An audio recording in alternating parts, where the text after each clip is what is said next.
नगे च सुरेन्द्रे च कौशिके पाद संस्पृशि निर्विशेष मनस्काय श्री वीरस्वामिने नमः।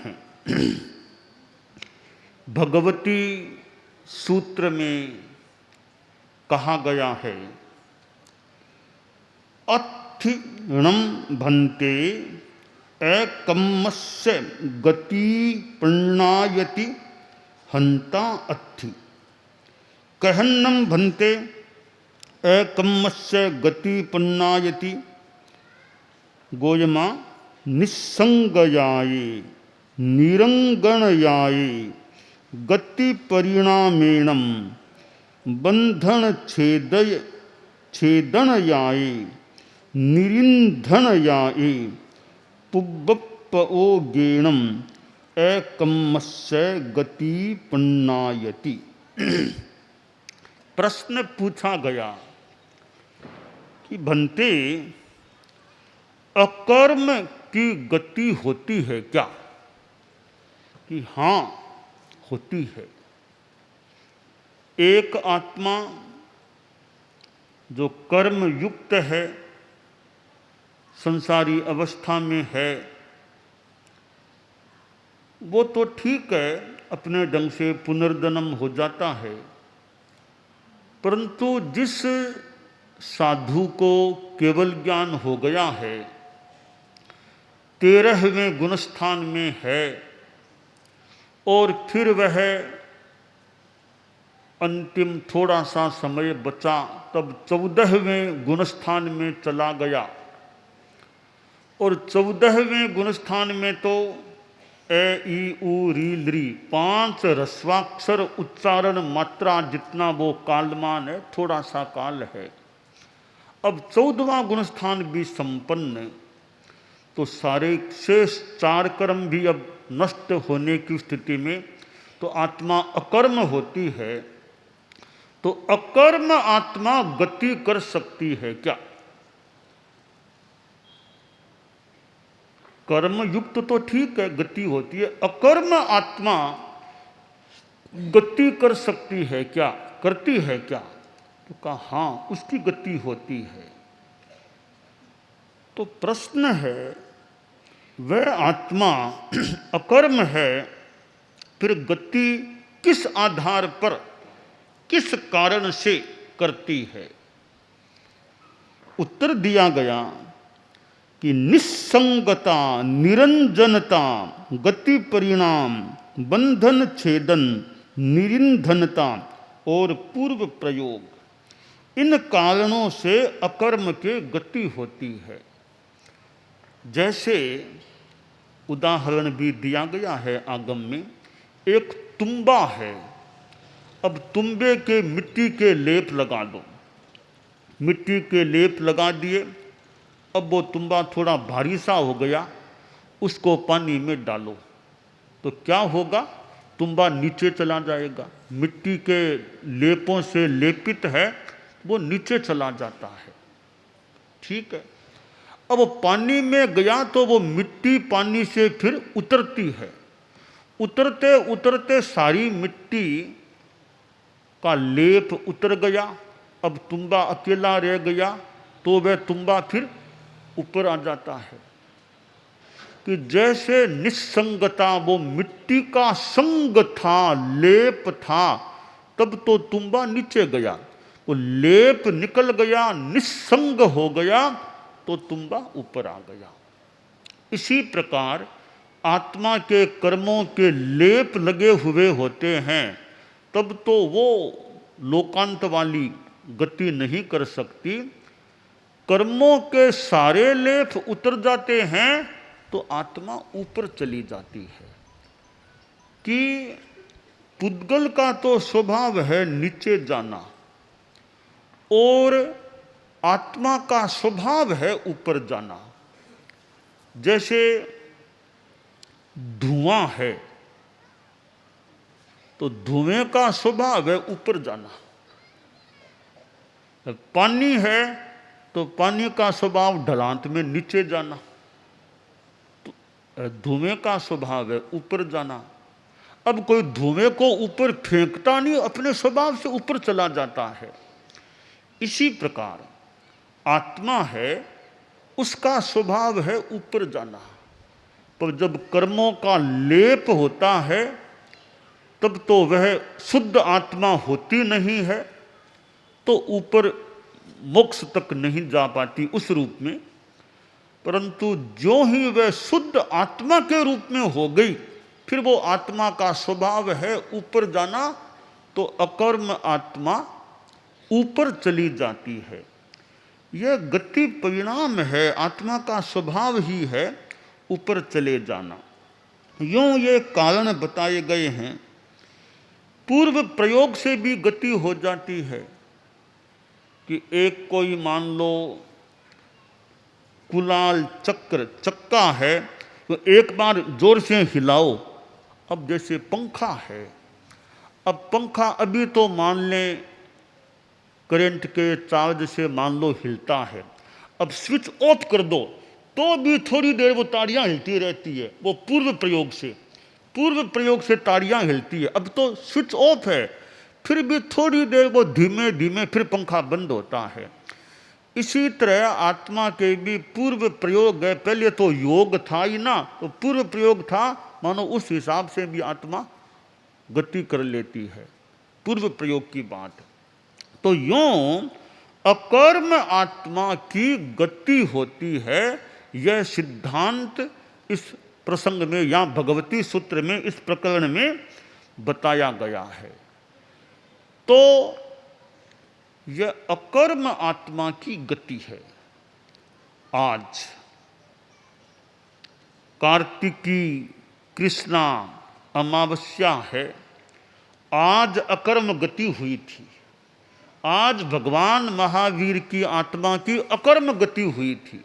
यानी आज की रात्रि में परम श्रद्धेय, परम वंदनीय, परम आराध्य भगवान महावीर जो 24वें तीर्थंकर थे, केवल ज्ञान केवल दर्शन संपन्न थे, सशरीर थे, आज के दिन वे अशरीर बन गए।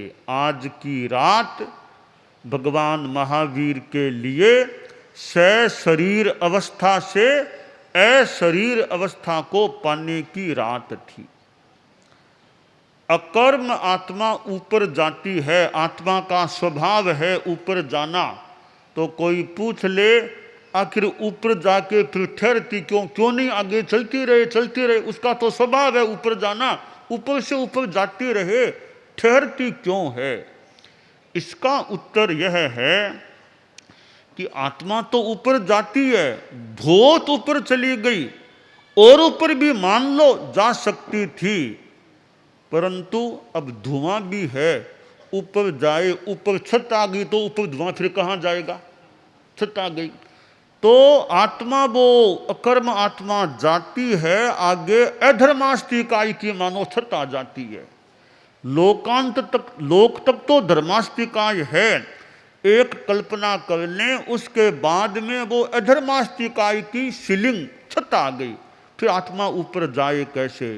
तो अलोय परिहया सिद्धा, अलोक में प्रतिहत होते हैं, अलोक आ गया, वहाँ तक गति कर लेते हैं।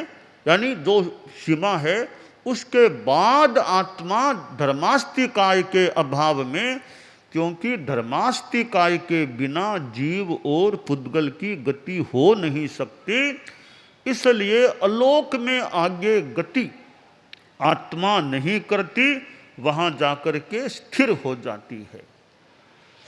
तो आज यह अकर्म की गति का दिन या रात्रि का समय है भगवान महावीर के लिए। वो सकर्म अवस्था से अकर्म अवस्था को प्राप्त हुए थे। प्रथम समयना सिद्ध चार कर्माना अंश खपावे रे, चौथे ठाणे प्रथम उद्देश्य बुद्धिवंत न्याय मिला वेरे। तो ये सिद्धों का प्रथम समय है, सिद्धावस्था का, उसमें ये चार अघाती क्रम नष्ट होते हैं, क्षीण होते हैं।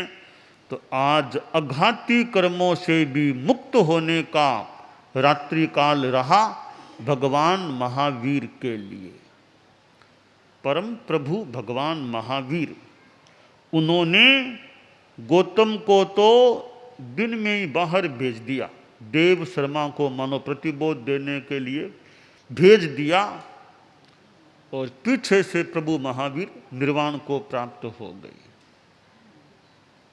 जब गौतम को पता चला, अरे प्रभु तो पधार गए, आए, अब तो पार्थिव देह थी, और अब वो मोह का भाव जैसा बताया गया जागता है, मोह का भाव।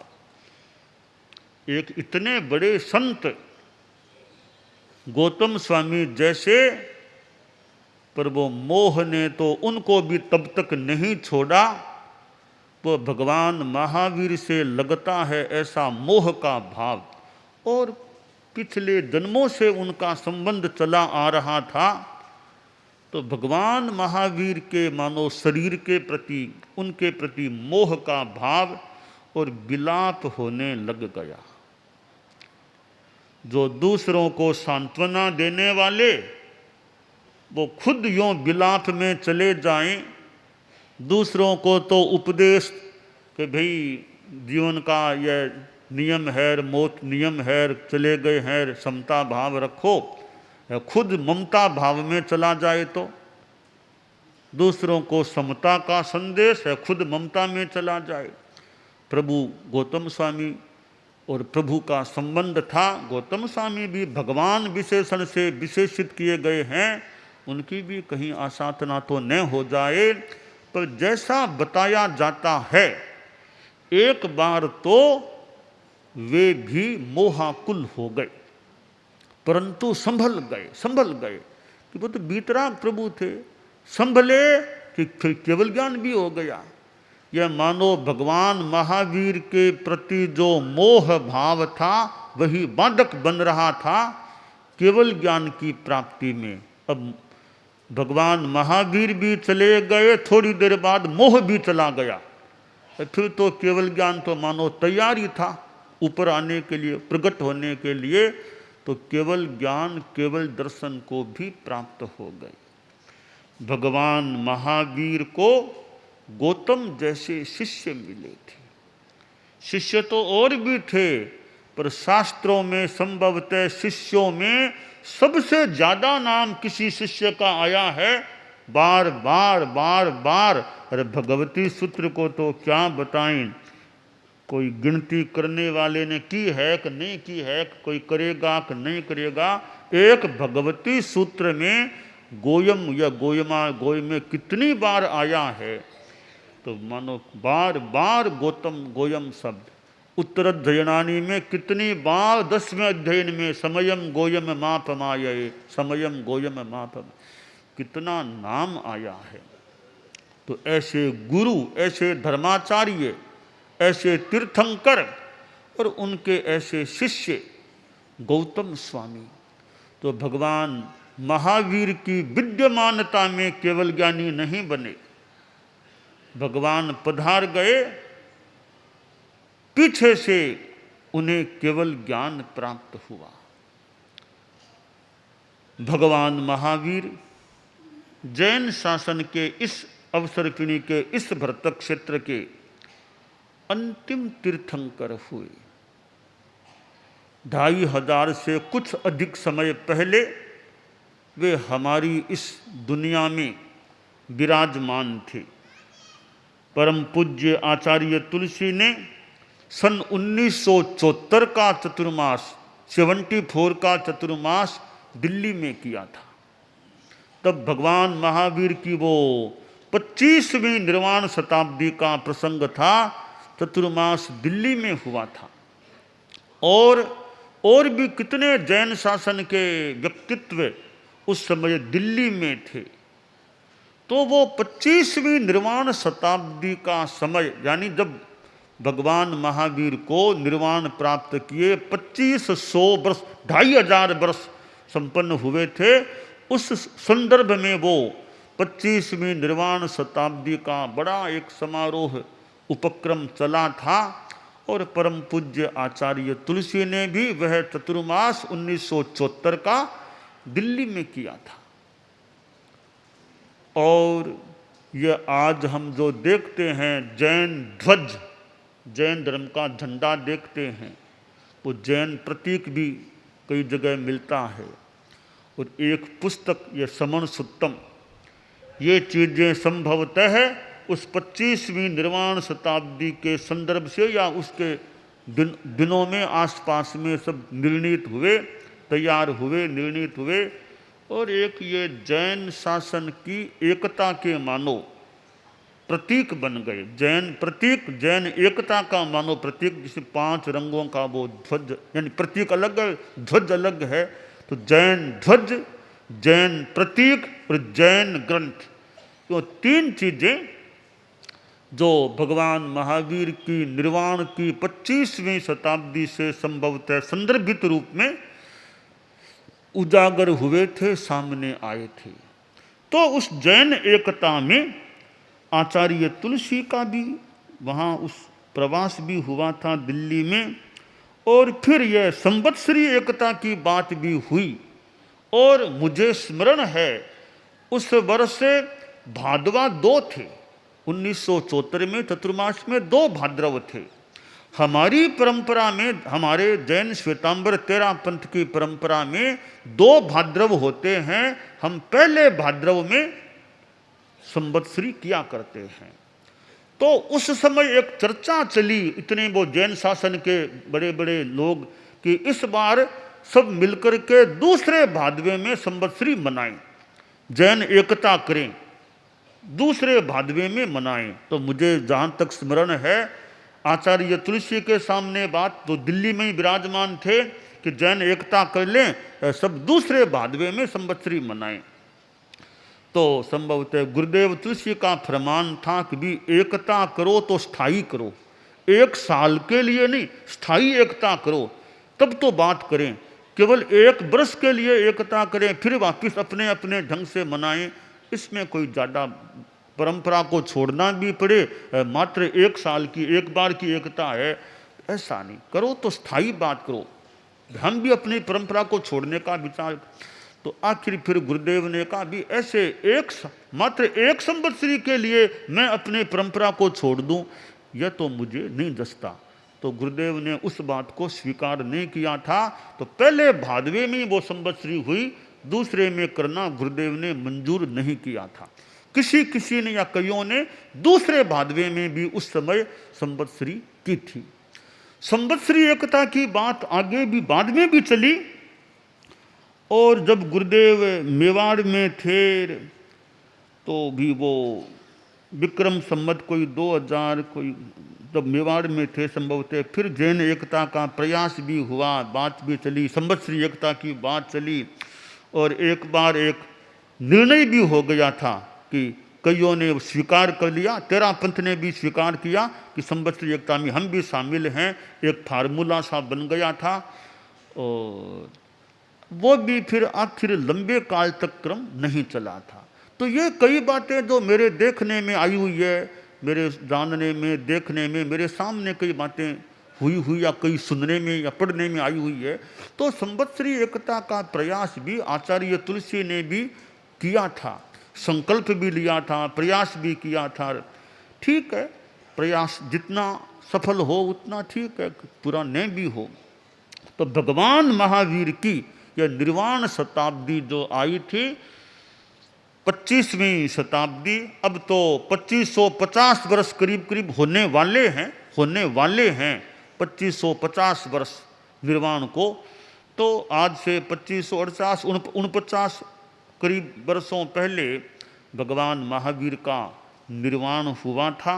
तो एक महान परम आत्मा जो आज की रात में परमात्मा बन गई थी, सिद्ध परमात्मा के रूप में परिणत हो गई थी। तो यह दिवाली से भी जुड़ा हुआ होता है आज का दिन। हालांकि दिवाली वैसे कल हो गई थी, वैसे यह कार्तिकी अमावस्या भी, भगवान महावीर का निर्वाण दिवस भी दिवाली के साथ संबद्ध है, वो दिवाली कभी चतुर्दशी कभी अमावस्या ऐसे हो जाती है। तो वैसे दिवाली कल हो गई, परंतु निर्वाण दिवस भगवान महावीर का आज है। यह कार्तिकी अमावस्या भी एक हमारे जैन शासन में महत्वपूर्ण तिथि है। कितने लोग तो तेलाक उपवास तपस्या भी करने वाले करते हैं।